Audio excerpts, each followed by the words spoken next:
वैसे तो यूं मेरठ शहीदों की धरती के नाम से जानी जाती है, लेकिन यहाँ पर एक ऐसी शख्सियत भी मौजूद हैं जिनका नाम कुरैशी समाज से जुड़ता है। और जब कुरैशी समाज का कहीं ना कहीं नाम आता है तो एक नाम और जुड़ जाता है जिसे मेरठ कहा जाता है। आज हम पहुँचे हैं मेरठ के एक ऐसे इलाके में जहाँ इस क्षेत्र में एक ऐसा इतिहास इस परिवार का रहा है जिसने हमेशा गरीबों की मदद करते हुए लोगों ने इन्हें देखा है और आज भी वो सिलसिला यहाँ पर जारी है। उसी के साथ सबसे पहले हम स्वागत करेंगे हमारे हाजी शाहिद अखलाक जी का, हमारे साथ मौजूद हैं। और सबसे पहले आपको हमारा सलाम।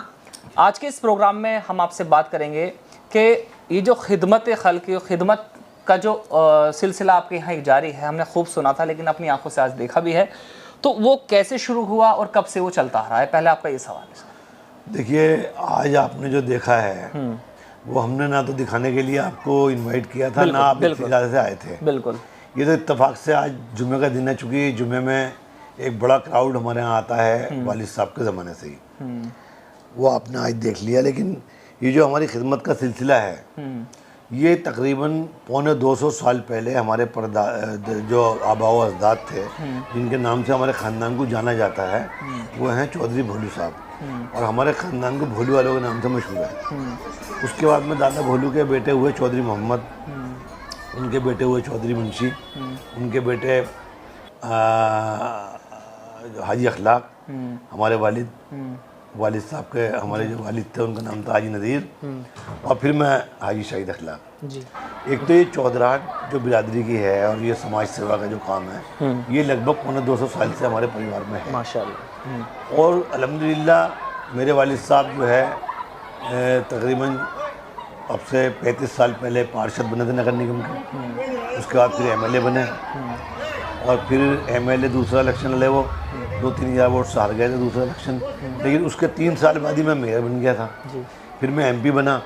तो ये जो हमारे आबा व अजदाद की खिदमात हैं उसकी बरकत से अल्लाह ताला ने हमें उरूज भी दिया और तरक्की भी दी, ओहदे भी दिए और मकबूलियत भी दी। और मैं समझता हूँ जो भी खल्क़ खिदमत करता है उसको अल्लाह ताला नवाजते हैं। बेशक बेशक। वरना बड़े बड़े लोगों की हस्तियाँ मिट गई, हमने देखा है, आप किसी का क्या नाम लें, लेकिन जो खल्क़ खिदमत से जुड़ा रहा, जिसने बेईमानी और जुल्म नहीं किया, उसको अल्लाह ताला कायम रखते हैं। अब ये जो भी छोटा मोटा मामला चल रहा है, हॉस्पिटल चल रहे हैं, जो हमारे वालिद साहब ने पौधे लगाए थे आज वो दरख्त बन गए, क्योंकि खैर को अल्लाह ताला बढ़ाते हैं। बिल्कुल। हॉस्पिटल, वो गरीबों का इलाज कराते तो हॉस्पिटल बना दिया हमने, डिस्पेंसरी बना दी जिसमें 100% फ्री इलाज चलता है। स्कूल 20 साल से चल रहा है वालिद साहब के नाम से, इसमें तकरीबन 1200 बच्चे तालीम हासिल कर रहे हैं। और इसके अलावा डिस्पेंसरी हैं, बेटियों की शादियों का एक निज़ाम है, छोटा मोटा जो भी ताउन करते हैं वो अल्हम्दुलिल्लाह करते हैं।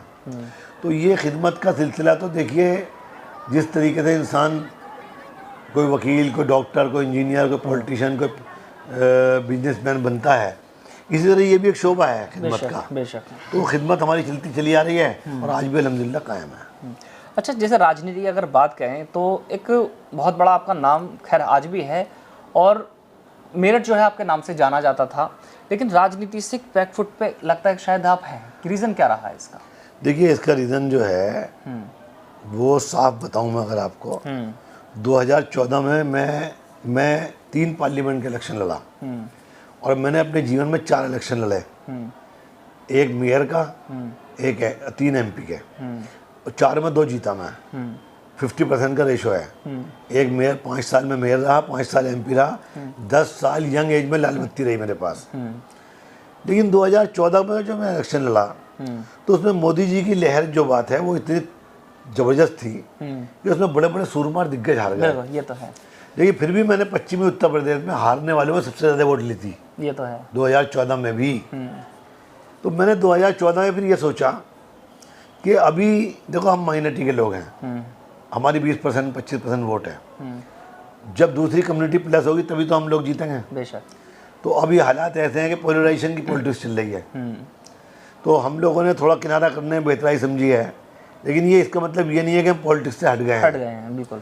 थोड़ा अभी सुकूत इख्तियार किया है और अब हम बहुत जल्दी पॉलिटिक्स में दोबारा से पॉलिटिक्स तो कर ही रहे हैं। जितनी खिदमत है, आने वाले हर आदमी की खिदमत करते हैं, तो वो पॉलिटिक्स तो कायम है, लेकिन इलेक्शन से थोड़ा दूरी बनाई है मसलहतन। अब इंशाल्लाह हम लोग इलेक्शन में, राजनीति में, सक्रिय राजनीति में दोबारा से बहुत जल्दी शुरू हो गए, या मान लो शुरू कर चुके हैं। अच्छा, एक वाक़या हमने काफ़ी सुना है, लोगों से बात भी होती रहती है आपको लेकर के।